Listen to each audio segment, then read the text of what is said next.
Welcome to Sri Ram online classes. My name is Deepak Arora and today we have also discussed of exercise number 15. तो हम बात कर रहे हैं exercise number 15 के लिए जिसमें हमारा टॉपिक है सर्कल। वर्क क्या होते हैं हम उसके बारे में डिस्कस करेंगे यार। तो लास्ट क्लास में हमने बात की थी ट्रिग्नोमेट्री की आपने देखी होंगी 5 से 6 वीडियोज हैं, आपने सबको देखा होगा और सबको अच्छे से समझ आ गया। और फिर भी उसमें क्वेश्चन में कोई डाउट है तो आप कमेंट बॉक्स में जरूर राइट करेंगे। और अब हम बात करना चाह रहे हैं सर्कल। तो क्या होता है सर्कल? फर्स्ट ऑफ ऑल मैं बात कर रहा हूँ नॉर्मली डायग्राम से हम सब परिचित हैं। इस टाइप का एक डायग्राम बनता है सर्कल के लिए। तो एक्चुअल में इस डेफिनेशन क्या होगा सर्कल का? तो बात करता हूँ किसी प्लेन पे सर्कल उन बिंदुओं का बिंदु पथ है, उन पॉइंट्स का लोकस है। सपोज करिए ये कोई मेरा प्लेन पे एक पॉइंट है, इससे फिक्स डिस्टेंस पे, फिक्स डिस्टेंस की बात कर रहा हूँ। तो इस फिक्स डिस्टेंस पे जो पॉइंट्स है उन सब का लोकस, जो फिक्स डिस्टेंस पे जो पॉइंट्स है उन सब का ये लोकस रहेगा आपके पास।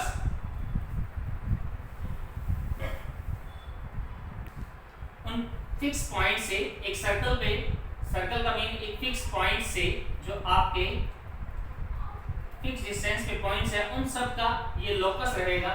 तो अब हम इसको कह देंगे एक सर्कल। और जो ये सेंटर पॉइंट होगा, जब मैं बात करूं जो केंद्र बिंदु होगा वो इनसे क्या रहेगा, फिक्स डिस्टेंस पे ही दूर रहेगा। अब मैं जैसे मैं बात करूंगा कोई एक अपने एक्सरसाइज से बना रहे हैं तो अच्छे से गोल बन जाएगा। अब डायरेक्टली हम इसको देख रहे हैं तो आप इसे अच्छे से समझ पा रहे होंगे कि जो सर्कल है जो फिक्स डिस्टेंस पे हमारे पॉइंट्स हैं, इन सब पॉइंट्स का क्या रहेगा, वो उन सब पॉइंट्स का एक लोकस है, एक बिंदु पथ है, तो वो हमारा कहलाएगा सर्कल। अब सर्कल में जो ये सेंटर पॉइंट रहेगा वो बिल्कुल सेंटर में रहेगा, बीचों बीच रहेगा। कई बार इस पॉइंट को ऐसे आपको कंफ्यूज करने के लिए लिख दिया जाता है कि सेंटर इसमें बीच में होता है, बीचों बीच होता है। तो बात करूं तो सेंटर पॉइंट रहेगा जो मेरा इस सर्कल का वो बीचों बीच रहेगा। अब बात करते हैं उसके बाद हम रेडियस की, कर्व की, सब की बात करते हैं। तो जो सेंटर पॉइंट है यानी जो सेंटर है, सेंटर से जो सर्कमफ्रेंस तक का डिस्टेंस है, इस सेंटर पॉइंट से इस सर्कमफ्रेंस तक, ये जो हमारा बाहर लेयर बना हुआ सर्कमफ्रेंस है हमारा परिधि है, तो इस तक का जो डिस्टेंस है वो हमारा होगा रेडियस, यानी हम जिसको बात करेंगे त्रिज्या की। ये मेरा रेडियस रहेगा।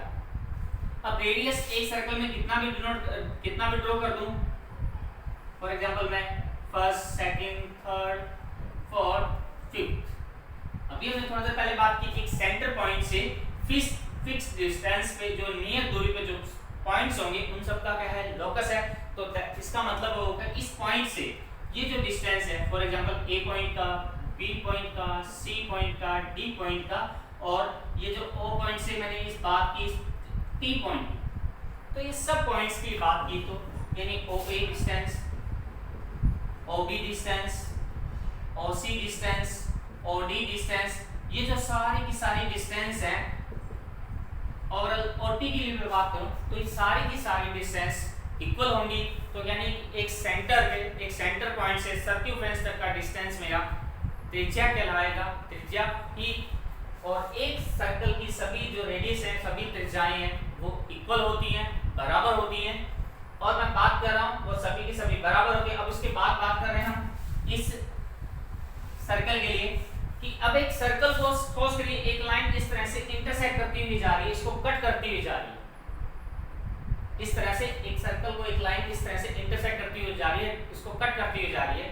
तो ये जो ए बी लाइन होगी आपकी, ये इंटरसेक्ट लाइन कहलाएगी, यानी प्रतिच्छेदी रेखा या छेदक रेखा भी हम बोल देते हैं। तो ये इस तरह से छेदक रेखा कहलाएगी। बट मैं बात कर रहा हूं इस सर्कमफ्रेंस के पॉइंट पी और इस सर्कमफ्रेंस के पॉइंट क्यू से, इस परिधि पे जो पॉइंट है P एंड Q। अब उसके लिए मैं बात करूं तो बाकी लाइन को मैं एक बार इरेज कर रहा हूं। इस पॉइंट P और Q के लिए बात करें, इस पॉइंट P और Q, इन दोनों के बीच में जो लाइन है ये मेरी लाइन कहलाती है कॉर्ड, यानी इस लाइन को मैं बोला जाता है जीवा। अब इससे हम डेफिनेशंस की बात करें तो क्या आएगा, एक ऐसी रेखा, एक ऐसी लाइन जो वर्ग को दो पार्ट में विभाजित कर दे, दो पार्ट में कर दे, तो ऐसी लाइन हमारी क्या कहलाएगी, जीवा कहलाती है। ऐसी लाइन मेरी कॉर्ड कहलाती है। अभी इक्वल पार्ट हो ऐसा कोई नेसेसिटी नहीं है। हमने जैसा बात की छोटे हो सकते हैं पार्ट, बड़ा हो सकता है। सपोज करिए कि हम बात कर रहे हैं एक सर्कल को कोई कोड ने इस टाइप से इंटरसेक्ट किया कि वो इक्वल पार्ट हो गई, तो हम बोल देते हैं ये हमारा डायमीटर है, ये हमारा व्यास है। नहीं, सबसे पहला काम ये हमारी वर्क को दो पार्ट में कर रहा है, इसका मतलब ये हमारा एक कोड ही है, ये हमारी एक जीवा ही है। लेकिन अभी हमने बात की तो ये भी जीवा वर्क को दो पार्ट में कर रही, तो ये भी जीवा ही है जो वर्क को दो पार्ट्स में कर रही। बट ये जो कोड है ये हमारे सेंटर से पास हो रही है। सेंटर से पास होने का मतलब ये कोड, ये जीवा हमारे वर्क को दो बराबर भागों में बांट रही है। ये भी और ये दोनों पार्ट इक्वल पार्ट है। बात करूं तो ये ना तो माइनर की कैटेगरी में रख सकता हूं ना इनको मेजर, क्योंकि दोनों इक्वल है। तो सपोज करिए फर्स्ट पार्ट है और ये सेकंड पार्ट है। बात करूं तो ये दोनों पार्ट इक्वल हैं, तो इसलिए दोनों पार्ट इक्वल होने के कारण हम इस रेखा को डायमीटर या मैं बोलूं तो इसको व्यास भी बोलते हैं। अब बात करें कि कोड को व्यास बोला जाता है, हम ऐसा कह सकते हैं क्योंकि सारी कोड जो जितने भी कोड मैं बनाना चाहूं, जितनी भी मैं जीवाएं बनाना चाहूं, तो क्या वो व्यास बन जाएंगी? तो ऐसा कभी भी नहीं हो सकता, क्योंकि कोड छोटी बड़ी और कैसा भी बन सकती है। बट मैं बात करूं कि जो ये कोड है जो सेंटर पॉइंट से पास हो रही है, तो ये व्यास की कैटेगरी में आ सकती है। यानी जो सारी की सारी कोड है वो जीवा, सारी की सारी जो कोड है जीवाएं हैं वो डायमीटर हो सकती हैं, व्यास हो सकती हैं। तो ऐसा बिल्कुल नहीं है कि जो कोड है वो जीवाएं हो सकती हैं। हाँ, मैं इसका जस्ट उल्टा बात करूं कि सारे के सारे व्यास जीवा होते हैं, तो बिल्कुल सही है, ये सारे के सारे व्यास जीवाएं होते हैं। क्योंकि व्यास होने से पहले वो वर्क को दो भागों में, व्यास होने से पहले यानी व्यास तो तब होगा जब सेंटर से पास करेगा, लेकिन सेंटर से पास होने का मतलब वो दो भागों में बांट देगा। तो दो भागों में कोई भी रेखा बांटती तो हम उसको जीवा कहते हैं। तो इसका मतलब जो ये व्यास है वो भी जीवा है। लेकिन वो जीवाओं में जो बाकी सब जीवाएं होंगी, एक सर्कल की बहुत सारी जीवाएं हो सकती है, इनफाइनाइट्स हो सकती हैं। तो उन जीवाओं की बात करूं तो उन जीवाओं में सबसे बड़ी जो जीवा होगी, सबसे जो लार्जेस्ट कोड होगा, वो हमारा डायमीटर ही होगा। नेक्स्ट मैं इसके लिए बात करना चाहूंगा आपके साथ। एक सर्कल है मेरा, अब उसको एक पॉइंट है, उसको अगर इस टाइप से उस सेंटर पॉइंट, उस सर्कल पॉइंट को, उस पॉइंट को टच करते हुए एक लाइन पास हो रही है इस टाइप से। सपोज करिए एक लाइन उसके एक पॉइंट P को, इस पॉइंट P को अगर वो टच करते हुए जा रही है, स्पर्श करते हुए जा रही है, तो इस रेखा को मैं स्पर्श रेखा कहता हूं, टेंजेंट लाइन कहा जाता है। टेंजेंट लाइन कहा जाएगा इस रेखा को। और ये स्पर्श जो बिंदु होगा, ये जो पॉइंट P है, और इस पॉइंट को हम टेंजेंट पॉइंट बोलेंगे। यानी इस बिंदु को हम स्पर्श बिंदु की कैटेगरी में रखेंगे, क्योंकि ये जो स्पर्श करती हुई जा रही है, तो जो स्पर्श रेखा होती है, टेंजेंट लाइन होती है, वो सर्कल के किसी एक पॉइंट को ही स्पर्श करेगी, टच करेगी, सिर्फ एक पॉइंट। हमें ऐसा लग रहा है कि ये काफी पॉइंट को टच करेगी, बट अगर हम इसको माइक्रोस्कोप से या इसको बड़ा करके डायग्राम को देखें, तब ये आपको लगेगा कि ये सिर्फ एक ही पॉइंट को टच करती हुई जा रही है, किसी एक ही पॉइंट के साथ स्पर्श करती हुई जा रही है। अब इसमें और बात करें, पॉइंट्स की बात करी, एक सर्कल। अब जब हम सर्कल को व्यास यानी इस सेंटर पॉइंट से करते हुए दो पार्ट्स में डिवाइड करते हैं, तो ये जो हमारा ऊपर वाला जो पार्ट है, ये नीचे वाला पार्ट है, ये दोनों फर्स्ट पार्ट, ये सेकंड पार्ट, दोनों पार्ट्स हमारे इक्वल हैं। तो हम इनको बोल सकते हैं कि हाफ सर्कल यानी अर्धवर्ग बोल सकते हैं इसको। सेमी सर्कल, अर्धवर्ग भी बोला जा सकता है। अब हम बात करें इस पूरे अर्धवर्ग के एरिया की बात करें, इसका क्षेत्रफल ज्ञात करने की बात करें, तो हमारे वर्ग का जो क्षेत्रफल रहेगा तो वो पाई आर स्क्वायर से हमें ज्ञात करना पड़ता है। अगर इस पूरे वर्ग का क्षेत्रफल निकालना चाहता हूं तो पाई आर स्क्वायर से। अगर मैं इसी तरह चाहूं कि अर्धवर्ग का हो जाए, सेमी सर्कल का हो जाए, तो अर्धवर्ग का जो क्षेत्रफल हमारा होगा, तो पूरे वर्ग के क्षेत्रफल में अगर हम 2 का डिवाइड कर दें, भाग 2 का कर दें, तो इस टाइप से जो मुझे फॉर्मूला मिलेगा वो अर्धवर्ग का क्षेत्रफल मिलेगा। आपने ऐसा किया कि एक वर्क और यहाँ बना दी, एक व्यास और बना दिया, तो अब ये जो टुकड़ा है फर्स्ट, सेकंड, थर्ड और फोर्थ, तो अब ये वर्क को हमने 4 इक्वल पार्ट्स में कट कर दिया। तो अब ये जो फर्स्ट पार्ट है ये 1/4 या क्वाड्रेंट बोल सकता हूँ, इसको 1/4 बोल सकता हूँ। तो यह चतुर्थांश हम बोला जा सकता है इसको। तो चतुर्थांश या क्वाड्रेंट का क्षेत्रफल क्या हो जाएगा, इसी टाइप से बात करें तो पाई आर स्क्वायर हमें पता है पूरे एक सर्कल का एरिया है, तो बाय 4 करते हैं, ये हमारे पास एक चतुर्थांश का क्षेत्रफल आ जाएगा, एक क्वाड्रेंट का एरिया हमारे पास मिल जाएगा। तो अब तक हमने जो पढ़े उन पॉइंट्स की एक बार फिर चर्चा करते हैं हम।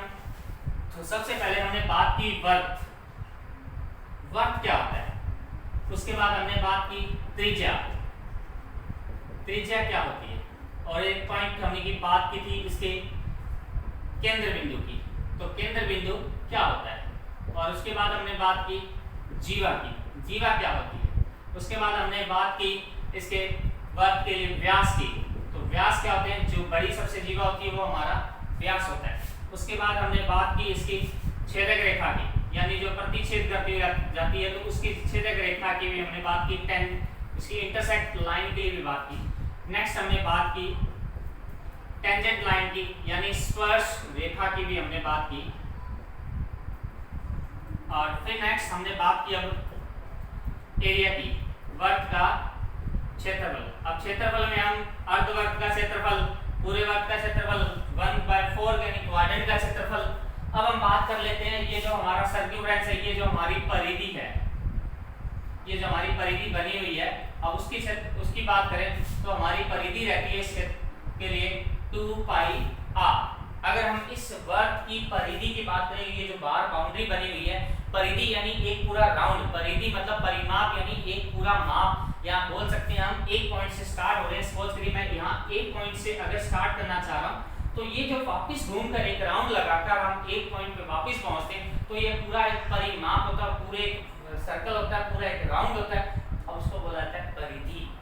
तो उसकी बात करूँ तो 2 पाई r होता है। अब इसी तरह से अगर आप कहो कि अर्धवर्ग की परिधि क्या होगी, हम माने तो अर्धवर्ग की परिधि के लिए तो हम माने कि पूरी वर्ग की परिधि, जैसा कि हमारे पूरे वर्ग की परिधि है, तो उस हिसाब से देखें तो अर्धवर्ग की परिधि 2 पाई r डिवाइड बाय 2 यानी पाई r होना चाहिए। लेकिन अगर मैं इस पॉइंट से स्टार्ट कर रहा हूँ, ए पॉइंट से, तो यहाँ तक जो मैं पहुँचता हूँ तो बी पॉइंट तक, ये बिल्कुल मेरी आधी परिधि है। लेकिन मैं अगर इसका एक पूरा राउंड लगाना चाह रहा हूँ, अगर अर्धवर्ग का या अर्ध सेमी सर्कल का एक राउंड लगाना चाह रहा हूँ, तो मुझे बी से ए तक वापस यहाँ पहुँचना पड़ेगा। तो अगर मैं अर्धवर्ग की बात, अर्ध परिधि की बात करूँ, तो बी से लेकर ए तक बिल्कुल मेरी अर्ध परिधि है, लेकिन मुझे एक राउंड अर्ध वर्ग की या अर्ध परिधि का एक राउंड चाहिए, तो मुझे पता है ये बी से लेके ए तक की वैल्यू भी मुझे ऐड करनी पड़ेगी, बी से लेके ए तक का डिस्टेंस या दूरी भी नापनी पड़ेगी, और जो कि मेरी 2 त्रिज्याओं के बराबर है, या मैं बोल सकता हूँ वो मेरे एक व्यास के बराबर है। अगर मैं बी से ए तक का या परिमाप अर्धवर्ग की कुल परिधि की बात करेंगे, हम अर्धवर्ग की कुल परिधि की बात करेंगे हम, या एक राउंड की बात करेंगे, तब हमारे पास 2 पाई r तो आएगा, जो हमने यहाँ बी से लेके ए तक या ए से लेके बी तक कवर किया, पर यहाँ से लेके यहाँ तक भी अब पूरा राउंड लगा रहे हैं, तो हमारे पास 2r भी ऐड करना पड़ेगा, यानी एक व्यास का मान भी हमें जोड़ना पड़ता है। Now we have discussed of the questions on this circle. First of all, we have taken question. Radius of circle is that 3.5 centimeter. Then find the value of the circumference of circle and area of circle. हमें वर्ग की त्रिज्या दी हुई है 3.5 semi, तो अब हमें वर्ग की परिधि और क्षेत्रफल दोनों के दोनों हमें ज्ञात करने हैं। तो पहले मैं बात करता हूँ वर्ग का क्षेत्रफल। तो वर्ग का क्षेत्रफल, जैसा कि हमने लास्ट अभी पढ़ा है कि वर्ग का क्षेत्रफल पाई r स्क्वायर होता है। अब बात करें जो पाई का वैल्यू मेरे पास, जैसा कि आपको पता है पाई का वैल्यू 22/7 या 22/7 या 3.14 भी होता है। तो स्पेसिफिक क्वालिटी में स्पेसिफिक की बात करूं तो 3.14 या 3.14 हम यूज करते हैं। अदरवाइज सिंपल केस में हम पाई का वैल्यू 22/7 ही यूज करेंगे 22/7। Now radius value is that 3.5 centimetre and multiply 3.5 centimetre because radius हमारा स्केयर फॉर्म में, दैट मीन हमें रेडियस को 2 बार मल्टीप्लाई करना है। अब जब हमने इसको देखा कि रेडियस को हमें पॉइंट को स्किप किया अपॉन में 10, पॉइंट को स्किप करा अपॉन में 10 वैल्यू आ रहा है, तो अब जो वैल्यू मेरे पास है 22/7 इंटू 35/10 इंटू 35/10। अब आप इसके फैक्टर्स कर लीजिए या आप इसको कैंसिल कर लीजिए, दोनों ही बात में आपको इसको सॉल्व कर सकते हैं। तो 7 1 जा 7, 5 जा 7 एकम 7, 7 5 35। अब चाहो तो आप इसको भी कैंसिल कर सकते हो। 5 की टेबल से मैं क्या कैंसिल करूंगा, 5 7 जा 5 2 जा 5 7 35, 5 गुना 10। एक बार में हम इतना ज्यादा कैंसिल नहीं करेंगे जिससे हमें टर्म्स में लिखने में प्रॉब्लम आए, तो हमने 2 टेबल कैंसिल कर ली। अब नेक्स्ट की बात करता हूं। अब जो 22 है आप इसके फैक्टर कर लीजिए। 22 को मैं राइट कर सकता हूं 11 2 जा, यानी 22 को 2 गुना 11 भी लिखा जा सकता है, और मेरे पास शेष रहता है 5 गुना 7, और बटा में मेरे पास 10 को मैं 5 गुना 2 लिख सकता हूं, और 2 मेरे पास एक ऑलरेडी भी है। हमने सब वैल्यू के फैक्टर कर लिए।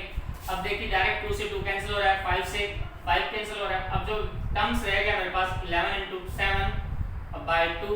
अब हम जानते हैं दोनों का मल्टीप्लाई 7/2 सेमी स्क्वायर। ये हमारा एरिया आ चुका है वर्क का।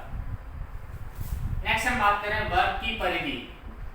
अब वर्क की परिधि के निकालने के लिए फॉर्मूला भी हमने थोड़ी देर पहले ही रीड किया अभी कि वर्क की परिधि 2πr होती है, 2πr, जिसके अंदर हमें 2 पाई का वैल्यू हमने अभी यूज किया है 22/7। रेडियस भी अभी हमने यूज किया है 3.5। तो वापस यहाँ पे मैं पॉइंट को रिमूव कर रहा हूँ यहाँ से, फिर वापस हम बटा में 10 लेके आ रहे हैं, अपॉन में 10 वैल्यू लेके आ रहे हैं। अब मैं इसके सबसे पहले फैक्टर करूंगा, फिर उसके बाद क्वेश्चन को हम स्टार्ट करेंगे। 22 के फैक्टर 2 इंटू 11, 35 के फैक्टर करूँ तो 5 7 जा 7 5 जा 35। अब बटा वाली टर्म्स के भी 7 के साथ। अब 10 के मैं फैक्टर कर रहा हूँ 5 गुना 2। अब इस फैक्टर करने से आपकी डायरेक्ट वैल्यू कैंसिल होती है, 5 से 5 कैंसिल, 7 से 7 कैंसिल, 2 से 2 कैंसिल। अब जो वैल्यू रहा मेरे पास 2 इंटू 11, दैट मीन 22 सेंटीमीटर। बात यहाँ पे ये देखने की यूनिट की कि यहाँ पे 22 यानी 22 सेंटीमीटर है, और यहाँ पे 77/2 सेमी स्क्वायर है। तो ये स्क्वायर क्यों आया और यहाँ पे सेमी क्यों आया? तो इसका रीजन ये है कि हमारे वर्क की परिधि में r एक बार है, रेडियस हमारा एक ही बार है, और यहाँ पे रेडियस हमारा 2 बार था, जिससे हमने सेमी को सेमी से गुना किया। तो यानी यूनिट जो भी आएगा, इकाई जो भी आएगी, यहाँ पे सेमी स्क्वायर की आएगी। Now we have discussed on the second question number second is that value of radius circumference of circle is that 44 meter। हमें एक वर्ग का परिधि दिया हुआ है 44 मीटर, और हमें पूछा गया एरिया ऑफ सर्कल यानी वर्ग का क्षेत्रफल पूछा गया। जैसा क्वेश्चन में दिया हम उसको सॉल्व करना स्टार्ट करते हैं। वर्ग की परिधि हमें कितना दिया हुआ है 44 मीटर। इधर सर्कमफ्रेंस ऑफ 44 मीटर हमें, तो सर्कमफ्रेंस का राइट साइड में मैं फॉर्मूला, लेफ्ट साइड में फॉर्मूला राइट करता हूं 2πr is equal that 44 meter। then we have value 2 into pi value is that value 22/7 and into r is that value 44। now we have find the value of r।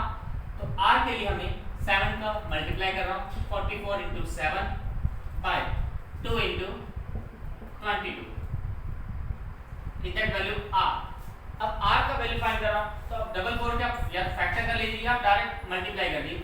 22 2 1 जा 22 2 जा, ये 22 से कम 22 22 गुना 44 हो रहा है, जो कैंसिल हो रहा है वैल्यू, और हमारे पास वैल्यू होगा 2 into 7/2। That mean r radius जो हमारा आ चुका है वो 7 मीटर आ चुका है। 7 मीटर हमारा रेडियस हमने फाइंड कर लिया। अब आपको सर्कल का एरिया फाइंड करना है, तो एरिया ऑफ सर्कल क्या हो जाएगा, is that value of pi r square। Area हमें फाइंड करना है पाई r स्क्वायर, तो पाई वैल्यू हमारी पता है 22/7 and r radius value is that 7 into 7।